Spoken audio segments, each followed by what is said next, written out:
Alors, on est dans l'église de Sainte-Sophie avec la mairesse Louise Galland. Votre église ici, elle a quel âge? Aujourd'hui, je peux dire qu'elle a 151 ans. On a fêté 150e l'an dernier en septembre. Donc, on a 151 ans. OK. Puis là, vous avez eu la confirmation du diocèse que pour quelques années encore, oui, l'Église va pouvoir... Oui, on peut respirer là, encore pour au moins 3 ans. Nous avons eu un prêtre qui nous est attitré 1 journée et demie par semaine.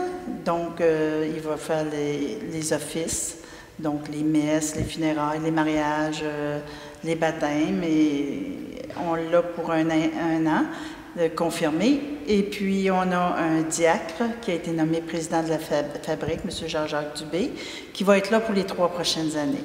Donc, on est certain que l'Église va rester ouverte pour les 3 prochaines années. OK, parce que depuis un an, il y a eu de l'inquiétude, de l'incertitude. Oui, il y a eu des grandes craintes et puis les gens se sont mobilisés et on a demandé à rester ouvert. L'Église est en bonne santé, le bâtiment est en très bonne condition. On ne peut pas demander de la situation financière de la paroisse est très bonne, donc il n'y avait pas vraiment de raison de venir fermer notre église. Mais on comprend qu'éventuellement, la religion, ça diminue, les plus jeunes sont moins portés vers la religion, où il y a plusieurs autres religions aussi qui sont arrivées dans nos pays, dans nos paroisses. Donc, il faut s'attendre à un moment donné à une diminution où l'Église catholique, il va falloir qu'il se modernise en quelque part, mais tant qu'on va pouvoir garder notre église ici à Sainte-Sophie, c'est certain qu'on va continuer le travail. Qu'est-ce que ça représente pour vous, l'église, même si éventuellement, on sait que les gens désertent les églises, malgré qu'à Sainte-Sophie, je pense que... C'est très bien fréquenté. Les dimanches réguliers, il y a toujours une centaine de personnes à la messe. Ça va bien là-dessus. Mais écoutez, ce que ça représente pour moi personnellement, ça fait partie du patrimoine de Sainte-Sophie. Sophie Masson qui a donné le terrain pour qu'on puisse construire l'église et tous ces bâtiments.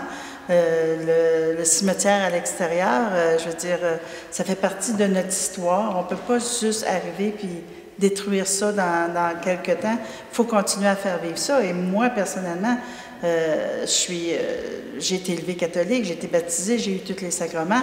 Donc, pour moi, c'est chez moi, c'est chez nous. On rentre dans une église, ça a une senteur spéciale. On le dit encore tout à l'heure en rentrant. Ça a une senteur spéciale et c'est une senteur qu'on n'oublie jamais. Donc, ça fait partie de nous en quelque part et c'est important. Et je parlais à des jeunes couples de Sainte-Sophie qui vont venir pour des baptêmes ou des choses de même. Ils ont dit « Hey, moi, j'ai été baptisée là. Mes frères, mes sœurs ont été baptisés dans cette église-là. On ne veut pas perdre ça. » Donc, moi, j'en ai profité pour dire « Bien, commencez à venir à votre église. Commencez à venir voir ce qui se passe dans votre église. C'est pas juste question de la messe le dimanche. Il peut se passer 1001 affaires dans une église. Il peut y avoir des concerts, il peut y avoir des spectacles, comme je disais, on a déjà fait les paniers de Noël ici, ça avait été superbe. Donc, c'est un sentiment d'appartenance qu'on a. C'est un bâtiment c'est le centre, c'est le cœur d'un village, d'une église. Donc, on ne peut pas se passer de ça. Ça va trop loin, c'est notre histoire. On ne peut pas laisser tomber ça. Merci.